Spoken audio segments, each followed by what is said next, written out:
ਵਿਛਾਰਾਂ ਪੈਂਦੀਆਂ, ਲੋਕਾਂ ਨਾਲ ਧੱਕਾ ਹੁੰਦਾ, ਅੱਖਾਂ 'ਚੋਂ ਹੰਝੂ ਡਿੱਗ ਪਏ, ਬਾਬਿਆਂ ਦੀਆਂ ਪੱਗਾਂ ਲੱਥਦੀਆਂ, ਉਹਨਾਂ ਦੇ ਡੰਡੇ ਪੈਂਦੇ। ਉਦੋਂ ਸੋਚਿਆ ਵੀ ਜੇ ਇਹ ਚੀਜ਼, ਇਹ ਪਿਕਚਰ ਨੇ ਮੈਨੂੰ ਇੰਨਾ ਅੰਦਰ ਤੱਕ ਭਾਵਕ ਕਰਤਾ ਸੀ, 2 ਦਿਨ ਨੀਂਦ ਵੀ ਨਹੀਂ ਆਈ।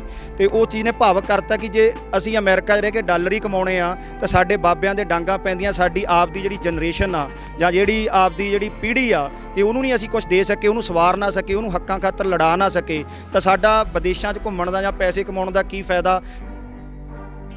ਜੇ ਤੁਸੀਂ ਸਾਡਾ ਸਾਥ ਦਿਓ, ਅਸੀਂ ਗਰੰਟੀ ਦਿੰਦੇ ਆ ਕਿ ਇਹ ਜਿਹੜੇ ਕਾਲੇ ਕਾਨੂੰਨ ਆ ਤਾਂ ਛੱਡੋ, ਅਸੀਂ ਲੋਕਾਂ ਨੂੰ ਹਰ ਤਰ੍ਹਾਂ ਦਾ ਅਧਿਕਾਰ ਲੈ ਕੇ ਦੇਵਾਂਗੇ। ਉਦੋਂ ਬਾਅਦ 'ਚ ਹੀ ਮੈਂ ਫਿਰ ਪੂਰੇ ਆਪਦੇ ਦਿਲੋਂ ਔਰ ਆਪਦੇ ਪਿੰਡ ਦੇ ਮੁੰਡਿਆਂ ਨਾਲ ਸਲਾਹ ਕਰਕੇ ਔਰ ਜਥੇਬੰਦੀ ਦੇ ਜਿਹੜੇ ਆਪਣੇ ਪਿੰਡ ਹੁੰਦੇ ਆ, ਜਿਹੜੇ ਆਪਣੇ ਨੌਜਵਾਨ ਆਪਣੇ ਨਾਲ ਲਿੰਕ 'ਚ ਹੁੰਦੇ ਆ, ਉਹਨਾਂ ਨਾਲ ਗੱਲਬਾਤ ਕੀਤੀ ਤਾਂ 80 ਮੁੰਡੇ ਸੀ ਅਸੀਂ ਉਦੋਂ।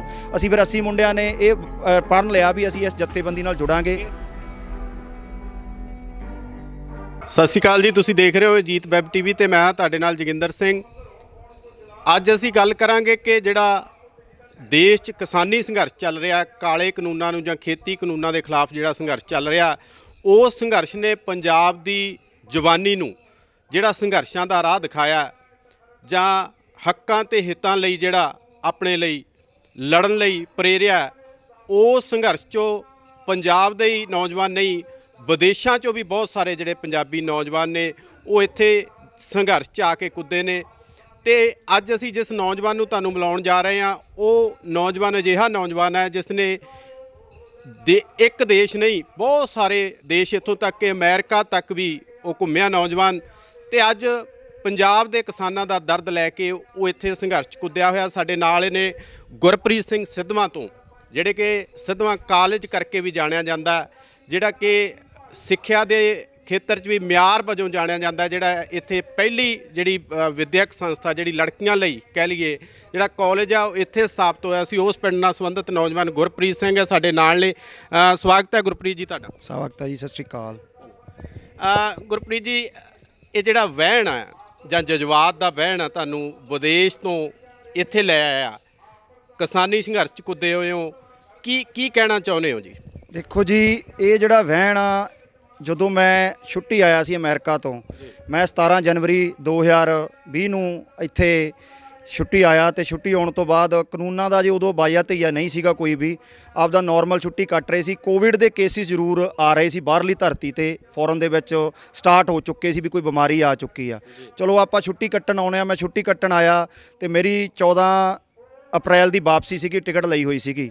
ਜਦੋਂ ਉਦੋਂ ਬਾਅਦ ਕੋਵਿਡ ਇੱਕਦਮ ਵੱਧ ਗਿਆ, ਵਧਣ ਤੋਂ ਬਾਅਦ ਜਦੋਂ ਕੋਵਿਡ ਵਧਿਆ ਤੇ ਫਿਰ ਲੋਕਡਾਊਨ ਲੱਗ ਗਿਆ ਮਾਰਚ 23 ਨੂੰ। ਜਦੋਂ ਮਾਰਚ 23 ਨੂੰ ਲੋਕਡਾਊਨ ਲੱਗ ਗਿਆ ਤੇ ਫਿਰ ਮੈਂ ਇੱਥੇ ਸਟਕ ਹੋ ਗਿਆ। ਜਦੋਂ ਸਟਕ ਹੋ ਗਿਆ ਤਾਂ ਕੋਈ ਕੰਮਕਾਰ ਨਹੀਂ ਸੀ। ਫਿਰ ਮੈਂ ਮੇਰੀ ਆਦਤ ਸੀ ਕਿ ਵੀ ਜਦੋਂ ਮੈਂ ਸਟਕ ਹੋ ਗਿਆ ਮੈਂ ਕਿਤਾਬਾਂ ਪੜ੍ਹਨ ਲੱਗ ਜਾਣਾ ਜਾਂ ਫਿਰ ਆਪਦਾ ਗੁਰਬਾਣੀ ਨਾਲ ਜੁੜੇ ਰਹਿਣਾ, ਪਾਠ ਕਰੀ ਜਾਣਾ, ਸਿਮਰਨ ਕਰੀ ਜਾਣਾ। ਕਿਉਂਕਿ ਮੈਂ ਬਾਹਰ, ਮੇਰਾ ਪਿੰਡ 'ਚ ਬਹੁਤ ਘੱਟ ਸੀਗਾ, ਮੈਂ ਬਾਹਰ ਨਿਕਲਦਾ ਸੀਗਾ ਜਾਂ ਜਾਂਦਾ ਸੀਗਾ। ਆਪਦਾ ਘਰੇ ਬੈਠ ਕੇ ਆਪਦਾ ਟਾਈਮ ਪਾਸ ਕਿਤਾਬਾਂ ਨਾਲ ਜਾਂ ਬਾਣੀ ਪੜ੍ਹ ਕੇ ਕਰਨਾ। ਤੇ ਜਦੋਂ ਜਿਵੇਂ ਸੰਘਰਸ਼ ਸਟਾਰਟ ਹੋਇਆ, ਮੈਂ ਦੇਖੀ ਜਾ ਰਿਹਾ ਸੀ, ਫੇਸਬੁੱਕ ਤੇ ਵੀ ਐਕਟਿਵ ਰਹਿੰਦਾ ਸੀ ਥੋੜ੍ਹਾ ਜਿਹਾ। ਤੇ ਜਦੋਂ ਦੇਖਣਾ ਵੀ ਇਹ ਕਿਸਾਨੀ ਸੰਘਰਸ਼, ਜਦੋਂ ਕਾਲੇ ਕਾਨੂੰਨ ਜੂਨ ਦੇ ਵਿੱਚ ਇਹਨਾਂ ਨੇ ਥੋਪ ਤੇ ਪਾਸ ਕਰਾਤੇ ਰਾਜ ਸਭਾ ਤੋਂ, ਤੇ ਉਦੋਂ ਮੈਂ ਇੰਨਾ ਇੰਟਰਸਟ ਨਹੀਂ ਲਿਆ।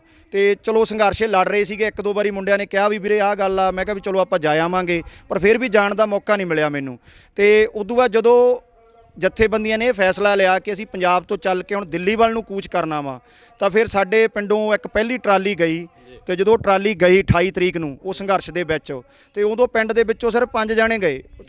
ਮੈਨੂੰ ਬੜਾ ਫੀਲ ਹੋਇਆ ਵੀ ਏਡਾ ਵੱਡਾ ਪਿੰਡ ਆ, 4450 ਵੋਟ ਆ, ਵੀ ਉਹਦੇ ਵਿੱਚੋਂ 5 ਜਾਣੇ ਸੰਘਰਸ਼ ਲੜ ਰਹੇ ਆ। ਵੀ ਇੱਕ ਸੰਘਰਸ਼ ਤਾਂ ਜਥੇਬੰਦੀਆਂ ਜਿਹੜੀਆਂ ਲੜ ਰਹੀਆਂ ਨੇ ਉਹ ਆਪਦੇ ਪੱਧਰ ਤੇ ਨਹੀਂ, ਇਹ ਤਾਂ ਲੋਕਾਂ ਲਈ ਲੜ ਰਹੀਆਂ ਨੇ।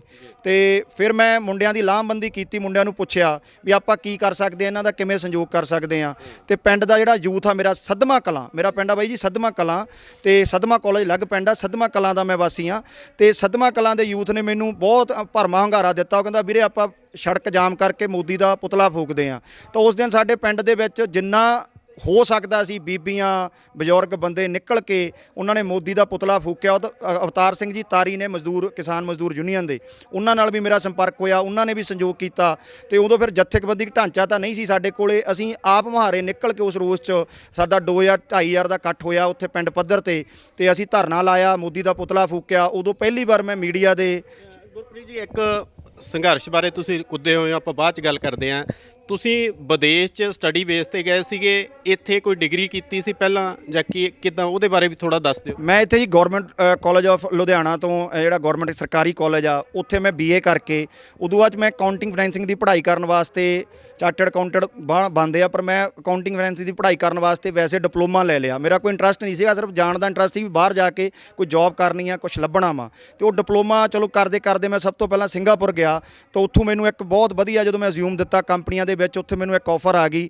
ਇੱਕ ਪੰਜਾਬੀ ਭਾਈਚਾਰੇ ਦੇ ਬੰਦੇ ਸੀ, ਉਹਨਾਂ ਨੇ ਮੈਨੂੰ ਆਫਰ ਦਿੱਤੀ ਕਿ ਤੂੰ ਬੋਲਦਾ ਵਧੀਆ ਵਾ, ਤੇਰਾ ਗੱਲ ਕਰਨ ਦਾ ਤਰੀਕਾ ਵਧੀਆ, ਤੂੰ ਵਧੀਆ ਸੇਲਜ਼ਮੈਨ ਬਣ ਸਕਦਾ ਵਾ, ਸਾਡੀ ਕੰਪਨੀ 'ਚ ਕੰਮ ਕਰ। ਉਹ ਸੋਨੀ ਦੇ ਡਿਸਟਰੀਬਿਊਟਰ ਸੀ, ਐਪਲ ਦੇ ਡਿਸਟਰੀਬਿਊਟਰ ਸੀ, ਅਤੇ ਉਹਨਾਂ ਨੇ ਮੈਨੂੰ ਰੱਖਿਆ। ਚਲੋ ਕਿਉਂਕਿ ਉਹਨਾਂ ਕੋਲੇ ਪੂਰੇ ਵਰਲਡ ਦੇ ਵਿੱਚੋਂ ਹੀ ਲੋਕ ਆਉਂਦੇ ਸੀਗੇ, ਖਾਸ ਕਰਕੇ ਇੰਡੀਆ ਦੀ ਹਰ ਇੱਕ ਸਟੇਟ 'ਚੋਂ ਆਉਂਦੇ ਸੀਗੇ, ਪਾਕਿਸਤਾਨ ਤੋਂ ਆਉਂਦੇ ਸੀ, ਵੀਅਤਨਾਮ, ਮਲੇਸ਼ੀਆ, ਸਾਰੇ ਲਗਭਗ ਜਿੰਨੀਆਂ ਵੀ ਏਸ਼ੀਅਨ ਕੰਟਰੀਆਂ, ਉੱਥੇ ਉਹ ਹੱਬ ਆ ਸਿੰਗਾਪੁਰ, ਉੱਥੇ ਆਉਂਦੇ ਸੀ। ਚਲੋ ਮੈਂ ਉਹਨਾਂ ਨਾਲ ਟਾਈ ਅਪ ਹੋ ਗਿਆ। ਗੁਜਰਾਤ ਦੇ ਲੋਕ ਬਹੁਤ ਸੀ, ਮੈਨੂੰ ਗੁਜਰਾਤੀ ਆਉਂਦੀ ਸੀ। ਮੈਂ ਸੈਂਟਰ ਸਕੂਲ 'ਚ ਪੜ੍ਹਿਆ ਕਰਕੇ, ਵੱਖ-ਵੱਖ ਕਿੱਤਿਆਂ 'ਚ ਸਟੇਟਾਂ 'ਚ ਰਿਹਾ ਕਰਕੇ, ਮੇਰੇ ਫਾਦਰ ਆਰਮੀ 'ਚ ਸੀਗੇ, ਤਾਂ ਮੈਂ ਉਸ ਚੀਜ਼ ਦੀ ਨੌਲੇਜ ਰੱਖਦਾ ਸੀ, ਉਹਨਾਂ ਲੋਕਾਂ ਦੇ ਨਾਲ ਮਤਲਬ ਕਿਵੇਂ ਵਿਸਰਨਾ ਵਾ। ਅਤੇ ਉਹ ਜਦੋਂ ਮੈਂ ਵੱਡੇ ਪੱਧਰ 'ਤੇ ਸੇਲ ਦੇਣ ਲੱਗ ਗਿਆ, ਸਾਡੀ ਸੇਲ ਇੱਕ ਦਿਨ 'ਚ $1.5 ਲੱਖ ਤੱਕ ਵੀ ਪਹੁੰਚ ਜਾਂਦੀ ਸੀਗੀ, ਤਾਂ ਉਹ ਮਾਲਕ ਮੇਰਾ ਮੇਰੇ ਤੋਂ ਬਹੁਤ ਖੁਸ਼ ਹੋਇਆ। ਕਿੰਨਾ ਕੁ ਪੈਕੇਜ ਸੀਗਾ ਕੰਪਨੀ ਵੱਲੋਂ, ਕਿੱਡਾ ਪੈਕੇਜ? ਕੰਪਨੀ ਦਾ ਪੈਕੇਜ ਜਿਹੜਾ ਸਟਾਰਟਿੰਗ 'ਚ ਸੀਗਾ ਜੀ, ਉਹ ਤਾਂ $2600 ਪਰ ਮੰਥ ਸਟਾਰਟ ਹੋਇਆ ਸੀ, ਪਰ ਜਦੋਂ ਮੈਂ ਜੌਬ ਛੱਡ ਕੇ ਆਇਆ ਉਸ ਟਾਈਮ ਮੈਨੂੰ 60,000 ਸਿੰਗਾਪੁਰ ਡਾਲਰ ਪਰ ਈਅਰ ਮੇਰਾ ਪੈਕੇਜ ਸੀਗਾ ਜੀ। ਇੰਡੀਅਨ ਕਿੰਨੀ ਕੁ ਬਣ ਜਾਂਦੀ ਕਰੰਸੀ ਜਿਹੜੀ? ਇੰਡੀਆ ਇਹ ਜੇ ਅੱਜ ਦੇ ਡੇਟ ਦੇ ਹਿਸਾਬ ਨਾਲ ਦੇਖੀਏ ਜਾਂ ਉਦੋਂ ਦੇ ਸਮੇਂ 'ਚ 1 ਸਾਲ ਪਹਿਲਾਂ ਦੇਖੀਏ, ਇਹ ਅਪਰੋਕਸੀਮੇਟਲੀ 30 ਲੱਖ ਰੁਪਇਆ ਬਣ ਜਾਂਦਾ ਜੀ। ਕੰਪਨੀ ਵੱਲੋਂ ਕਿਸੇ ਹੋਰ ਕੰਟਰੀਆਂ 'ਚ ਵੀ ਤੁਸੀਂ ਗਏ ਜਿਸ ਤਰ੍ਹਾਂ ਦੱਸ ਰਹੇ? ਹਾਂਜੀ, ਮੈਂ ਕਈ ਕੰਟਰੀਆਂ ਜੀ, ਯੂਰਪ ਸਾਰਾ ਗਾਇਆ, ਜਿੰਨੀਆਂ ਕੰਟਰੀਆਂ ਯੂਰਪ ਦੀਆਂ ਸਾਰੀਆਂ ਗਾਈਆਂ। ਏਸ਼ੀਆ ਦਾ ਲਗਭਗ ਅੱਧਾ ਹਿੱਸਾ ਗਾਇਆ, ਜਿਵੇਂ ਦੁਬਈ, ਵੀਅਤਨਾਮ ਹੋ ਗਿਆ, ਮੋਰੱਕੋ ਹੋ ਗਿਆ, ਹਾਂਗਕਾਂਗ ਹੋ ਗਿਆ, ਚਾਈਨਾ ਹੋ ਗਿਆ, ਥਾਈਲੈਂਡ ਹੋ ਗਿਆ, ਉਦੋਂ ਬਾਅਦ 'ਚ ਆਪਣਾ ਮਲੇਸ਼ੀਆ, ਇੰਡੋਨੇਸ਼ੀਆ, ਸਿੰਗਾਪੁਰ, ਲਗਭਗ ਸਾਰਾ। ਉਦੋਂ ਬਾਅਦ 'ਚ ਫਿਰ ਮੈਨੂੰ ਜਿਹੜੀਆਂ ਉੱਤਰ ਅਮਰੀਕਾ ਦੀਆਂ ਕੰਟਰੀਆਂ ਨੇ, ਜਿਵੇਂ ਕੈਨੇਡਾ, ਅਮਰੀਕਾ, ਇੱਥੇ ਤੱਕ ਵੀ ਮੈਂ ਸਾਰਾ ਟਰੈਵਲ ਕੀਤਾ, ਰਹਿ ਕੇ ਵੀ ਆਇਆ, ਉੱਥੇ ਕੰਮ ਵੀ ਕੀਤਾ। ਅਤੇ ਉਦੋਂ ਬਾਅਦ 'ਚ ਫਿਰ ਇੱਕ ਪਰਿਵਾਰ ਪਿੱਛੇ ਸੀ ਮੇਰਾ, ਅਤੇ ਪਰਿਵਾਰ ਦੇ ਕਰਕੇ ਫਿਰ ਮੈਂ ਫੈਸਲਾ ਲਿਆ ਵੀ ਮੈਂ ਜੇ ਆਉਣਾ ਸੈਟਲ ਹੋਣਾ ਵਾ ਇੱਥੇ ਅਮਰੀਕਾ ਦੇ ਵਿੱਚ, ਮੈਂ ਪਰਿਵਾਰਕ ਤੌਰ 'ਤੇ ਪਰਿਵਾਰ ਨੂੰ ਨਾਲ ਲੈ ਕੇ ਸੈਟਲ ਹੋਵਾਂ। ਉਦੋਂ ਬਾਅਦ 'ਚ ਮੈਂ ਸਟਕ ਹੋ ਗਿਆ। ਇੱਕ ਹੋਰ ਦੱਸਿਓ ਵੀ ਕਿਸਾਨੀ ਸੰਘਰਸ਼ ਨਾਲ ਜੁੜ ਕੇ ਕਿਸ ਤਰ੍ਹਾਂ ਦੇਖਦੇ ਹੋ ਕਿਸਾਨੀ ਸੰਘਰਸ਼ ਨੂੰ? ਕੀ ਸਿੱਖਣ ਨੂੰ ਮਿਲਿਆ, ਜਾਂ ਕਿਸ ਤਰ੍ਹਾਂ ਜਿਸ ਤਰ੍ਹਾਂ ਜਜ਼ਬਾਤ ਜਾਂ ਭਾਵਨਾ ਲੈ ਕੇ ਆਏ ਸੀ ਉਹਨੂੰ ਬੂਰ ਪੈ ਰਿਹਾ? ਦੇਖੋ ਜੀ, ਮੈਂ ਜਦੋਂ ਕਿਸਾਨੀ ਸੰਘਰਸ਼ ਨਾਲ ਜੁੜਿਆ ਸੀਗਾ, ਮੈਂ ਪਾਠ ਕਰਦਾ ਸੀ ਸੁਖਮਨੀ ਸਾਹਿਬ ਦਾ। ਉੱਥੋਂ ਜਦੋਂ ਪਾਠ ਕੰਪਲੀਟ ਕਰਕੇ ਮੈਂ ਅਰਦਾਸ ਕੀਤੀ ਅਤੇ ਮੈਂ ਮੋਬਾਈਲ ਖੋਲ੍ਹਿਆ, ਅਤੇ ਉੱਥੇ ਜਦੋਂ ਮੈਂ ਤਸਵੀਰਾਂ ਦੇਖੀਆਂ, ਵਿਚਾਰਾਂ ਪੈਂਦੀਆਂ, ਲੋਕਾਂ ਨਾਲ ਧੱਕਾ ਹੁੰਦਾ, ਅੱਖਾਂ 'ਚੋਂ ਹੰਝੂ ਡਿੱਗ ਪਏ, ਬਾਬਿਆਂ ਦੀਆਂ ਪੱਗਾਂ ਲੱਥਦੀਆਂ, ਉਹਨਾਂ ਦੇ ਡੰਡੇ ਪੈਂਦੇ, ਉਦੋਂ ਸੋਚਿਆ ਵੀ ਜੇ ਇਹ ਚੀਜ਼, ਇਹ ਪਿਕਚਰ ਨੇ ਮੈਨੂੰ ਇੰਨਾ ਅੰਦਰ ਤੱਕ ਭਾਵਕ ਕਰਤਾ ਸੀ, 2 ਦਿਨ ਨੀਂਦ ਵੀ ਨਹੀਂ ਆਈ। ਅਤੇ ਉਹ ਚੀਜ਼ ਨੇ ਭਾਵਕ ਕਰਤਾ ਕਿ ਜੇ ਅਸੀਂ ਅਮਰੀਕਾ 'ਚ ਰਹਿ ਕੇ ਡਾਲਰ ਹੀ ਕਮਾਉਣੇ ਆ, ਤਾਂ ਸਾਡੇ ਬਾਬਿਆਂ ਦੇ ਡਾਂਗਾਂ ਪੈਂਦੀਆਂ, ਸਾਡੀ ਆਪ ਦੀ ਜਿਹੜੀ ਜਨਰੇਸ਼ਨ ਆ, ਜਾਂ ਜਿਹੜੀ ਆਪ ਦੀ ਜਿਹੜੀ ਪੀੜ੍ਹੀ ਆ, ਅਤੇ ਉਹਨੂੰ ਨਹੀਂ ਅਸੀਂ ਕੁਝ ਦੇ ਸਕੇ, ਉਹਨੂੰ ਸਵਾਰ ਨਾ ਸਕੇ, ਉਹਨੂੰ ਹੱਕਾਂ ਖਾਤਰ ਲੜਾ ਨਾ ਸਕੇ, ਤਾਂ ਸਾਡਾ ਵਿਦੇਸ਼ਾਂ 'ਚ ਘੁੰਮਣ ਦਾ ਜਾਂ ਪੈਸੇ ਕਮਾਉਣ ਦਾ ਕੀ ਫਾਇਦਾ ਜੇ ਅਸੀਂ ਲੜ ਕੇ ਕੁਝ ਸੰਘਰਸ਼ ਨਾ ਕੀਤੇ। ਮੈਂ ਉਦੋਂ ਇਹ ਪ੍ਰਣ ਕੀਤਾ ਵੀ ਸੱਚੇ ਪਾਤਸ਼ਾਹ ਮੇਰੇ ਸਿਰ ਤੇ ਮਿਹਰ ਭਰੇ ਹੱਥ ਰੱਖੀ, ਮੈਨੂੰ ਸ਼ਕਤੀ ਦੇਈ, ਔਰ ਤਾਕਤ ਤੇਰੀ ਆ, ਲੜਾਉਣਾ ਤੂੰ ਆ। ਮੈਂ ਇਸ ਚੀਜ਼ ਦੇ ਉੱਤੇ ਫਿਰ ਦ੍ਰਿੜ ਹੋ ਗਿਆ ਜੀ। ਉਦੋਂ ਬਾਅਦ 'ਚ ਫਿਰ 11 ਤਰੀਕ ਨੂੰ ਇੱਥੇ ਬਹੁਤ ਵੱਡੀ ਵਿਸ਼ਾਲ ਕਾਨਫਰੰਸ ਹੋਈ ਸੀ, ਤੁਸੀਂ ਜਾਣਦੇ ਹੋ, ਵੱਡੇ ਵੱਡੇ ਲੀਡਰ ਰਾਜੇਵਾਲ ਸਾਹਿਬ, ਮਨਜੀਤ ਸਿੰਘ ਧਨੇਰ ਅਤੇ ਉਗਰਾਹਾਂ ਸਾਹਿਬ ਆਏ ਸੀ। ਉੱਥੇ ਮੈਂ ਸਾਰੇ ਲੀਡਰਾਂ ਨਾਲ ਗੱਲ ਕੀਤੀ। ਮੈਨੂੰ ਜਿਹੜੀ ਜਥੇਬੰਦੀ ਦੀ ਸਮਝ ਇੰਨੀ ਨਹੀਂ ਸੀਗੀ। ਮੈਨੂੰ ਮਨਜੀਤ ਸਿੰਘ ਧਨੇਰ ਦੀ ਭਾਰਤੀਆ ਕਿਸਾਨ ਯੂਨੀਅਨ ਡਕੌਂਦਾ, ਮੈਂ ਪਹਿਲੀ ਵਾਰ ਉਹਨਾਂ ਨਾਲ ਮਿਲਿਆ, ਮੈਨੂੰ ਉਹਨਾਂ ਦੇ ਵਿਚਾਰ, ਮੈਂ ਉਹਨਾਂ ਕੋਲ ਇੱਕ ਸਵਾਲ ਰੱਖਿਆ ਸੀ। ਮੈਂ ਕਿਹਾ ਸਰ, 26 ਦਾ ਜਿਹੜਾ ਪ੍ਰੋਗਰਾਮ ਜਥੇਬੰਦੀਆਂ ਨੇ ਉਲੀਕਿਆ ਸੀ, ਉਹਦਾ ਫੇਲ ਹੋਣ ਦਾ ਕਾਰਨ ਜਾਂ ਉਹਦਾ ਕੀ ਕਾਰਨ ਸੀਗਾ ਵੀ ਜਿਹੜਾ ਉਹ ਖਿਲਰ ਗਿਆ? ਉਹ ਕਹਿੰਦੇ, ਉਹਨਾਂ ਨੇ ਇੱਕੋ ਬੜੇ ਸੱਜੇ ਤਰੀਕੇ ਨਾਲ ਉਹਨਾਂ ਨੇ ਜਵਾਬ ਦਿੱਤਾ। ਉਹ ਕਹਿੰਦੇ ਵੀ ਗੁਰਪ੍ਰੀਤ ਸਿੰਘ, ਸਾਡਾ ਐਡਾ ਵੱਡਾ ਅੰਦੋਲਨ ਲੜਨ ਦਾ ਤਜਰਬਾ ਨਹੀਂ ਸੀ, ਅਸੀਂ ਜ਼ਿਲ੍ਹੇ ਪੱਧਰ 'ਤੇ ਜਾਂ ਤਹਿਸੀਲ ਪੱਧਰ 'ਤੇ ਅੰਦੋਲਨ ਲੜੇ ਸੀ, ਐਡੇ ਵੱਡੇ ਅੰਦੋਲਨ ਨੈਸ਼ਨਲ ਲੈਵਲ ਤੇ ਲੜਨ ਦਾ ਸਾਡਾ ਤਜਰਬਾ ਨਹੀਂ ਸੀ। ਸਾਡੇ ਕੋਲੇ ਕਮਿਊਨੀਕੇਸ਼ਨ ਸਿਸਟਮ ਜਦੋਂ ਕੱਟ ਦਿੱਤਾ ਗਿਆ, ਮਤਲਬ ਉਹਨਾਂ ਨੇ ਨੈੱਟ ਬੰਦ ਕਰ ਦਿੱਤਾ ਗਿਆ, ਜਿਹੜੀ ਸਾਡਾ ਆਪਸ ਵਿੱਚ ਹੀ ਰਾਬਤਾ ਸੀਗਾ ਉਹ ਖੰਡਾ ਦਿੱਤਾ ਗਿਆ। ਬਾਅਦ 'ਚ ਉਹ ਮੀਡੀਆ ਦੇ ਵਿੱਚ ਗਲਤ ਰਿਪੋਰਟਾਂ ਪੇਸ਼ ਕਰਕੇ ਉਹਨੂੰ ਮਤਲਬ ਸਰਕਾਰ ਨੇ ਆਪ ਦਾ ਪੂਰਾ ਜ਼ੋਰ ਲਾ ਕੇ ਉਸ ਨੂੰ ਵੱਖਰੇਵਾਂ ਮਤਲਬ ਇੱਕ ਪਾੜਨ ਦੀ ਜਿਹੜੀ ਕੋਸ਼ਿਸ਼ ਸੀ ਉਹਨਾਂ ਦੀ ਕਾਮਯਾਬ ਹੋਈ। ਤੇ ਮੈਂ ਕਿਹਾ ਸਰ ਤੁਸੀਂ ਇਹਦੇ ਬਾਰੇ ਕੀ ਸੋਚਦੇ ਹੋ? ਉਹ ਕਹਿੰਦੇ ਵੀ ਸਾਡੇ ਕੋਲੇ ਗਲਤੀ ਵੀ ਮੰਨ ਲਓ ਜਾਂ ਸਾਡੇ ਕੋਲੇ ਤਜਰਬਾ ਨਹੀਂ ਸੀ, ਸਾਨੂੰ ਤੁਹਾਡੇ ਵਰਗੇ ਜਿਹੜੇ ਮੁੰਡੇ ਆ ਜਿਹੜੇ ਘੁੰਮੇ ਫਿਰੇ ਆ ਜਾਂ ਜਿਨ੍ਹਾਂ ਕੋਲ ਤਜਰਬਾ ਹੈ ਜੇ ਕੈਡਰ ਦੀ ਲੋੜ ਆ ਜਿਹੜਾ ਸਾਡੇ ਨਾਲ ਮੋਢਾ ਲਾ ਕੇ ਚੱਲੇ। ਜੇ ਤੁਸੀਂ ਸਾਡਾ ਸਾਥ ਦਿਓ ਅਸੀਂ ਗਰੰਟੀ ਦਿੰਦੇ ਆ ਕਿ ਇਹ ਜਿਹੜੇ ਕਾਲੇ ਕਾਨੂੰਨ ਆ ਤਾਂ ਛੱਡੋ, ਅਸੀਂ ਲੋਕਾਂ ਨੂੰ ਹਰ ਤਰ੍ਹਾਂ ਦਾ ਅਧਿਕਾਰ ਲੈ ਕੇ ਦੇਵਾਂਗੇ। ਉਦੋਂ ਬਾਅਦ 'ਚ ਮੈਂ ਫਿਰ ਪੂਰੇ ਆਪਦੇ ਦਿਲੋਂ ਔਰ ਆਪਦੇ ਪਿੰਡ ਦੇ ਮੁੰਡਿਆਂ ਨਾਲ ਸਲਾਹ ਕਰਕੇ ਔਰ ਜਥੇਬੰਦੀ ਦੇ ਜਿਹੜੇ ਆਪਣੇ ਪਿੰਡ ਹੁੰਦੇ ਆ, ਜਿਹੜੇ ਆਪਣੇ ਨੌਜਵਾਨ ਆਪਣੇ ਨਾਲ ਲਿੰਕ 'ਚ ਹੁੰਦੇ ਆ, ਉਹਨਾਂ ਨਾਲ ਗੱਲਬਾਤ ਕੀਤੀ ਤਾਂ 80 ਮੁੰਡੇ ਸੀ ਅਸੀਂ ਉਦੋਂ। ਅਸੀਂ ਫਿਰ 80 ਮੁੰਡਿਆਂ ਨੇ ਇਹ ਪੜ੍ਹ ਲਿਆ ਵੀ ਅਸੀਂ ਇਸ ਜਥੇਬੰਦੀ ਨਾਲ ਜੁੜਾਂਗੇ। ਕਿਹੜੀ ਜਥੇਬੰਦੀ ਨਾਲ ਹੁਣ ਜੁੜੇ ਹੋਏ ਹੋ ਤੇ ਕੋਈ ਅਹੁਦਾ ਵੀ ਹੈ ਤੁਹਾਡੇ ਕੋਲ? ਹਾਂਜੀ, ਮੈਂ ਭਾਰਤੀ ਕਿਸਾਨ ਯੂਨੀਅਨ ਡਕੌਂਦਾ ਨਾਲ ਜੁੜਿਆ ਹੋਇਆ ਜੀ, ਤੇ ਮੇਰੇ ਕੋਲੇ ਉਹਦਾ ਜ਼ਿਲ੍ਹਾ ਪ੍ਰੈਸ ਸਕੱਤਰ ਦਾ, ਜਿਹਦੇ ਵਿੱਚ ਉਹਦਾ ਇੰਨੀ ਛੇਤੀ ਮਿਲ ਜਾਣਾ ਜਾਂ ਇੱਥੇ ਤੱਕ ਪਹੁੰਚ ਜਾਣਾ, ਇਹਦੇ ਵਿੱਚ ਸਰਦਾਰ ਇੰਦਰਜੀਤ ਸਿੰਘ ਜੀ ਜਿਹੜੇ ਜਨਰਲ ਸਕੱਤਰ ਆ, ਇਹਨਾਂ ਦਾ ਬੜਾ ਯੋਗਦਾਨ ਰਿਹਾ, ਕਿਉਂਕਿ ਇਹ 20 ਸਾਲ ਤੋਂ ਉਸ ਇਹ ਅੰਦੋਲਨ ਲੜ ਰਹੇ ਨੇ, ਲੋਕਾਂ ਲਈ ਲੜ ਰਹੇ ਨੇ, ਕਿਸਾਨੀ ਸੰਘਰਸ਼ ਲਈ ਲੜ ਰਹੇ ਨੇ, ਲੋਕਾਂ ਦੇ ਮਸਲਿਆਂ ਲਈ ਲੜ ਰਹੇ ਨੇ, ਲੋਕਾਂ ਦੇ ਹੱਕਾਂ ਲਈ ਲੜ ਰਹੇ ਨੇ। ਇਹਨਾਂ ਨੇ ਮੈਨੂੰ ਬੜਾ ਪ੍ਰੇਰਿਤ ਕੀਤਾ ਤੇ ਮੇਰੇ ਨਾਲ ਭਰਾਵਾਂ ਵਾਂਗੂ, ਵੱਡੇ ਭਰਾਵਾਂ ਵਾਂਗੂ ਮੈਨੂੰ ਗਾਈਡਲਾਈਨ ਦਿੱਤੀ, ਕਿਉਂਕਿ ਮੈਂ ਇੱਕ ਜਮਾਂ ਹੀ ਅਨਨੋਨ ਸੀਗਾ, ਜਿਹੜਾ ਬਾਹਰੋਂ ਆਇਆ ਹੋਇਆ ਸੀ। ਉਹ ਕਹਿੰਦੇ ਤੇਰੇ 'ਚ ਜਜ਼ਬਾ ਵਾ, ਤੂੰ ਲੜ ਸਕਦਾ ਵਾ। ਉਹਨਾਂ ਨੇ ਮੈਨੂੰ ਐਸੀ ਸੇਧ ਦਿੱਤੀ, ਜਿਵੇਂ ਆਪਾਂ ਕਹਿੰਦੇ ਵੱਡੇ ਭਾਈ ਵਾਂਗੂ ਜਾਂ ਗੁਰੂ ਵਾਂਗੂ ਐਸੀ ਸੇਧ ਦਿਖਾਈ ਕਿ ਇਸ ਤਰ੍ਹਾਂ ਆਪਾਂ ਲੜਨਾ ਵਾ। ਆ ਵੀ ਮੈਂ ਪੜ੍ਹਿਆ ਲਿਖਿਆ ਘੱਟ ਆ, ਪਰ ਮੈਂ ਤੈਨੂੰ ਸੇਧ ਦਊਂਗਾ, ਅੱਗੇ ਗਾਂ ਤੂੰ ਵਧਣਾ, ਕਿਵੇਂ ਮੀਡੀਆ 'ਚ ਆਉਣਾ। ਉਹਨਾਂ ਦੀ ਸੇਧ ਸਦਕਾ ਫਿਰ ਉਹਦਾ ਵੀ ਜੀ, ਉਹਦਾ ਤਾਂ ਚਲੋ ਉਹਦੇ ਨਾਲ ਤਾਂ ਕੋਈ ਬੰਦਾ ਇਨਸਾਨ ਵੱਡਾ ਨਹੀਂ ਹੁੰਦਾ। ਮਤਲਬ ਜਿਹੜੀ ਅਸੀਂ ਲੈ ਕੇ ਚੱਲੇ ਸੀਗੇ, ਸਾਡੀ ਅਸੀਂ ਇੱਕ ਵੀ ਇੱਥੇ ਯੂਨੀਅਨ ਦਾ ਜਾਂ ਕੈਡਰ ਬਣਾ ਦਈਏ ਕਿ ਲੋਕਾਂ ਨੂੰ ਹੱਕਾਂ ਲਈ ਲੜਨਾ ਸਿਖਾ ਦਈਏ। ਇਹ ਤੁਸੀਂ ਦੇਖਿਆ ਕਿ ਆ ਪੂਰੇ ਲੁਧਿਆਣੇ ਜ਼ਿਲ੍ਹੇ ਦੇ ਵਿੱਚ ਭਾਰਤੀ ਕਿਸਾਨ ਯੂਨੀਅਨ ਡਕੌਂਦਾ ਦਾ ਇੱਕ ਵੱਡਾ ਕੈਡਰ ਬਣ ਚੁੱਕਿਆ। ਲੋਕ ਲੜਦੇ ਨੇ, ਚਾਹੇ ਬਿਜਲੀ ਦੀ ਖਾਤਰ ਹੋਵੇ, ਚਾਹੇ ਆਪਦੇ ਹੱਕਾਂ ਦੀ ਖਾਤਰ, ਕਿਸਾਨੀ ਅੰਦੋਲਨ ਦੀ ਖਾਤਰ, ਜਾਂ ਜੋ ਵੀ ਸੰਯੁਕਤ ਮੋਰਚੇ ਤੋਂ ਕਾਲ ਆਉਂਦੀ ਆ, ਉਸ ਨੂੰ ਜਿਹੜੇ ਲੋਕ ਆ ਵੱਡੇ ਪੱਧਰ ਤੇ ਸਾਡੇ ਨਾਲ ਸਾਥ ਦੇ ਕੇ ਉਹਨੂੰ ਨਿਭਾਉਂਦੇ ਨੇ, ਜਿਹਦਾ ਅਸਰ ਇਹ ਆ। ਕਿਸ ਤਰ੍ਹਾਂ ਲੱਗਦਾ ਹੁਣ ਸੰਘਰਸ਼ ਚੋਂ, ਜਿਵੇਂ ਲੰਬਾ ਸਮਾਂ ਹੋ ਗਿਆ, 7 ਮਹੀਨੇ ਲੰਘ ਗਏ, ਜਗਰਾਉਂ 'ਚ 9 ਮਹੀਨੇ ਲੰਘ ਗਏ ਆ, ਕਿਸ ਤਰ੍ਹਾਂ ਦੀ ਤੁਹਾਨੂੰ ਆਸ ਹੈ, ਕਿਸ ਤਰ੍ਹਾਂ ਲੱਗਦਾ? ਦੇਖੋ ਜੀ, ਜਿਹੜੀ ਆਸ ਦੀ ਗੱਲ ਕਰਦੇ ਹੋ, ਆਸ ਤਾਂ ਸਾਨੂੰ ਇਹੀ ਆ ਕਿ ਇਹ ਕਾਲੇ ਕਾਨੂੰਨ ਅਸੀਂ ਵਾਪਸ ਕਰਾਵਾਂਗੇ, ਕਿਉਂਕਿ ਇਸ ਜਥੇਬੰਦੀ ਨਾਲ ਜੁੜਨ ਤੋਂ ਬਾਅਦ ਮੈਂ ਸਰਦਾਰ ਰਕੇਸ਼ ਸਿੰਘ ਜੀ ਡਕੈਤ ਦੇ ਬਹੁਤ ਨੇੜੇ ਹੋ ਗਿਆ ਸੀਗਾ, ਕਿਉਂਕਿ 2-3 ਵਾਰ ਮੇਰੀ ਉਹਨਾਂ ਨਾਲ ਮੁਲਾਕਾਤ ਹੋਈ ਤੇ ਉਹ ਇੱਕ ਉਹਨਾਂ ਦੇ ਜਿਹੜੇ ਪੀਏ ਨੇ, ਉਹਨਾਂ ਨਾਲ ਕੁਛ ਰਿਸ਼ਤੇਦਾਰੀ ਸੀ ਪੁਰਾਣੀ, ਅਸੀਂ ਯੂਪੀ 'ਚ ਕਨੈਕਟ ਨਿਕਲਿਆ ਆ, ਤੇ ਉਹਨਾਂ ਨਾਲ ਜਦੋਂ ਨੇੜਤਾ ਵੱਧ ਗਈ ਤੇ ਜਦੋਂ ਮੈਂ ਉਹਨਾਂ ਨਾਲ ਗੱਲ ਕੀਤੀ, ਉਹਨਾਂ ਨੇ ਮੈਨੂੰ ਹੋਰ ਵੀ ਦ੍ਰਿੜ ਵਿਸ਼ਵਾਸ ਦਿਲਾਤਾ ਕਿ ਸਿੰਘ ਸਾਹਿਬ ਇਹ ਕਾਨੂੰਨ ਜ਼ਰੂਰ ਵਾਪਸ ਹੋਣਗੇ, ਚਾਹੇ ਸਾਨੂੰ ਸਾਰੇ ਦੇ ਸਾਰੇ ਹਿੰਦੁਸਤਾਨ ਦਾ ਜਿਹੜਾ ਪੋਲੀਟੀਕਲ ਸਿਸਟਮ ਨੂੰ ਪਲਟਾ ਕਿਉਂ ਨਾ ਮਾਰਨਾ ਪਵੇ, ਲੇਕਿਨ ਕਾਨੂੰਨ ਵਾਪਸ ਕਰਾਵਾਂਗੇ। ਜਿਹੜੀ ਉਹਨਾਂ ਦਾ ਦ੍ਰਿੜ ਵਿਸ਼ਵਾਸ ਸੀ ਤੇ ਜਥੇਬੰਦੀਆਂ ਦੀ ਜਿਹੜੀ ਸੋਚ ਆ ਵੀ ਅਸੀਂ ਝੰਡੇ 'ਚ ਝੰਡਾ ਜਦੋਂ ਪਸਾ ਲੈਂਦੇ ਹਾਂ, ਅਸੀਂ ਪਿੱਛੇ ਨਹੀਂ ਹਟਦੇ, ਇਹ ਜਿਹੜਾ ਲੋਕ ਇਕੱਠ ਆ, ਜਿਹੜਾ ਇਹ ਲੋਹੇ ਦੀ ਲੱਠ ਆ, ਇਹ ਨਹੀਂ ਕਾਨੂੰਨ ਵਾਪਸ ਕਰਾਉਂਦੇ ਆ। ਉਹ ਕਿਸੇ ਵੀ ਤਰੀਕੇ ਨਾਲ ਹੋ ਸਕਦੇ ਆ, ਚਾਹੇ ਪੋਲੀਟੀਕਲ ਸਿਸਟਮ ਨੂੰ ਅਸੀਂ ਪਲਟਾ ਮਾਰ ਦਈਏ, ਚਾਹੇ ਇਹ ਆਪ ਇੰਨੇ ਕਮਜ਼ੋਰ ਹੋ ਜਾਣ ਜਾਂ ਦਬ ਜਾਣ ਕਿ ਇਹ ਵਾਪਸ ਲੈ ਲੈਣ। ਇਹ ਤਾਂ ਹੁਣ ਇਹ ਸਰਕਾਰ ਤੇ ਡਿਪੈਂਡ ਕਰਦਾ, ਪਰ ਜ਼ਿਆਦਾਤਰ ਸਾਨੂੰ ਇਹੀ ਲੱਗਦਾ ਕਿ ਜਦੋਂ ਪੋਲੀਟੀਕਲ ਸਿਸਟਮ ਦਾ ਪਲਟਾ ਵੱਜੂਗਾ, ਇਹ ਕਾਨੂੰਨ ਆਪਣੇ ਆਪ ਵਾਪਸ ਹੋ ਜਾਣਗੇ। ਪ੍ਰੀਤ ਜੀ, ਸਵਾਰਥ ਨਿਜਤਾ ਦਾ ਯੁੱਗ ਹੈ, ਬੜੀ ਵੱਡੀ ਤੁਸੀਂ ਨੌਕਰੀ ਛੱਡ ਕੇ ਇੱਥੇ ਕਿਸਾਨੀ ਸੰਘਰਸ਼ 'ਚ ਵਿਚਰ ਰਹੇ ਹੋ, ਕਦੇ ਯਾਦ ਆਉਂਦੀ ਆ ਉਹ ਵੀ ਗੱਲ? ਦੇਖੋ ਜੀ, ਸਵਾਰਥਾ ਜਿਹੜੀ ਹੁੰਦੀ ਆ ਉਹ ਉਦੋਂ ਤੱਕ ਤਾਂ ਹੁੰਦਾ ਜਦੋਂ ਤੱਕ ਬੰਦਾ ਦਿਲੋਂ ਨਾ ਜੁੜੇ। ਜਦੋਂ ਬੰਦਾ ਦਿਲੋਂ ਜੁੜ ਜਾਂਦਾ, ਫਿਰ ਉਹ ਚੀਜ਼ਾਂ ਭੁੱਲ ਜਾਂਦਾ। ਲੋਕਾਂ ਦੀ ਖਾਤਰ ਆਪਾਂ ਲੜਨ ਲੱਗ ਜਾਂਦੇ ਆ, ਇੱਕ ਜਨੂਨ ਪੈਦਾ ਹੋ ਜਾਂਦਾ। ਮੈਂ ਤਾਂ ਇਸ ਚੀਜ਼ ਨੂੰ, ਮੈਨੂੰ ਪ੍ਰਮਾਤਮਾ ਨੇ ਇਸ ਪਾਸੇ ਨੂੰ ਲਾਇਆ।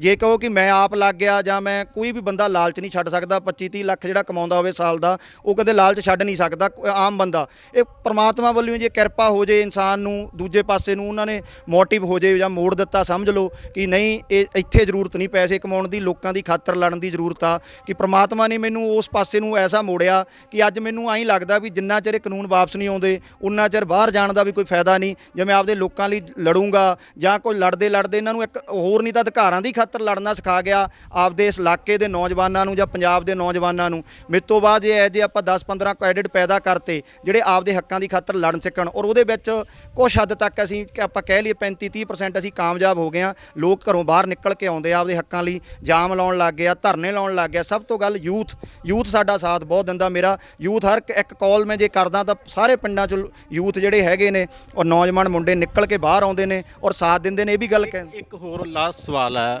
ਭਾਵੇਂ ਪ੍ਰਵਾਸੀ ਪੰਜਾਬੀ ਆ ਜਿਹੜੇ ਬੜੀ ਵੱਡੀ ਪੱਧਰ ਤੇ ਇਸ ਸੰਘਰਸ਼ ਨਾਲ ਜੁੜੇ ਹੋਏ ਆ, ਹਰ ਪੱਖ ਤੋਂ ਜੁੜੇ ਆ, ਭਾਵੇਂ ਉਹ ਆਰਥਿਕਤਾ ਦਾ ਪੱਖ ਹੈ ਜਾਂ ਇੱਥੇ ਆ ਕੇ ਵੀ ਬਹੁਤ ਸਾਰੇ ਪੰਜਾਬੀ ਜਿਹੜੇ ਪ੍ਰਵਾਸੀ ਪੰਜਾਬੀ ਉਹ ਲੜੇ ਨੇ, ਤੇ ਇੱਕ ਉਹਨਾਂ ਦੇ ਨਾਂ ਜਾਂ ਨੌਜਵਾਨਾਂ ਦੇ ਨਾਂ ਕੀ ਸੁਨੇਹਾ ਅਖੀਰ 'ਚ? ਪ੍ਰਵਾਸੀ ਜਿਹੜੇ ਆਪਣੇ ਹੈਗੇ ਨੇ ਜੀ, NRI ਵੀਰ, ਉਹਨਾਂ ਲਈ ਤਾਂ ਸੁਨੇਹਾ ਇਹੀ ਆ ਕਿ ਜੇ ਤਾਂ ਆਪਣੀ ਕਮਾਈ ਬਹੁਤ ਹੋ ਗਈ ਆ, ਬਹੁਤ ਆਪਾਂ ਰੱਜੇ ਪੁੱਜੇ ਹੋਏ ਆਪਣਾ ਸਰਦਾ, ਫਿਰ ਤਾਂ ਆ ਕੇ ਇਸ ਅੰਦੋਲਨ ਦੇ ਵਿੱਚ ਕੁੱਦ ਕੇ ਜੋ ਤੁਹਾਡਾ ਜਿੰਨਾ ਕੁ ਸੰਯੋਗ ਬਣਦਾ ਦਿਓ, ਚਾਹੇ ਪੈਸੇ ਨਾਲ ਬਣਦਾ, ਚਾਹੇ ਜਾ ਕੇ ਬਣਦਾ, ਜਾਂ ਤੁਹਾਡੇ ਕੋਲੇ ਕੋਈ ਇਹੋ ਜਿਹੀ ਕੁਆਲਿਟੀ ਆ ਜਿਹਦੇ ਨਾਲ ਤੁਸੀਂ ਇਹਨਾਂ ਕਾਨੂੰਨਾਂ ਨੂੰ ਵਾਪਸ ਕਰਾ ਸਕਦੇ ਹੋ, ਜਾਂ ਤੁਹਾਡੇ ਕੋਲੇ ਐਸਾ ਕੋਈ, ਆਪਾਂ ਕਹਿ ਦਿੰਦੇ ਹੁੰਦੇ ਆ ਕਿ ਹਰੇਕ ਬੰਦੇ ਕੋਲੇ ਕੋਈ ਹੁਨਰ ਹੁੰਦਾ, ਉਹ ਆਪਦੇ ਹੁਨਰ ਨੂੰ ਇਸ ਅੰਦੋਲਨ ਦੇ ਵਿੱਚ ਲਿਆ ਕੇ ਇਹਨਾਂ ਕਾਨੂੰਨਾਂ ਨੂੰ ਜੇ ਵਾਪਸ ਕਰਾਉਣ ਦੇ ਵਿੱਚ ਤੁਹਾਡਾ ਕੋਈ ਵੀ ਯੋਗਦਾਨ ਉਹ ਪਾਓ। ਜੇ ਆਪਣੇ ਕੋਲੇ ਪੈਸੇ ਦੀ ਪ੍ਰੋਬਲਮ ਆ ਜਾਂ ਆਰਥਿਕ ਤੰਗੀ ਆ, ਚਲੋ ਕੋਈ ਗੱਲ ਨਹੀਂ, ਕਈ ਵਾਰੀ ਪਰਿਵਾਰਕ ਤੌਰ ਤੇ ਆਰਥਿਕ ਤੰਗੀਆਂ ਵੀ ਹੁੰਦੀਆਂ, ਘਰ ਲਏ ਹੁੰਦੇ ਆ ਬਾਹਰ ਪੰਜਾਬੀਆਂ ਨੇ, ਕਿਸ਼ਤਾਂ ਹੁੰਦੀਆਂ ਮੋੜਨੀਆਂ ਹੁੰਦੀਆਂ, ਤੇ ਉਹਦੇ ਵਿੱਚੋਂ ਥੋੜੇ ਤੋਂ ਥੋੜਾ ਬਹੁਤੇ ਤੋਂ ਬਹੁਤਾ ਸੰਯੋਗ ਜਿਹੜਾ ਮਾਇਆ ਦਾ ਹੁੰਦਾ ਉਹ ਕੱਢੋ,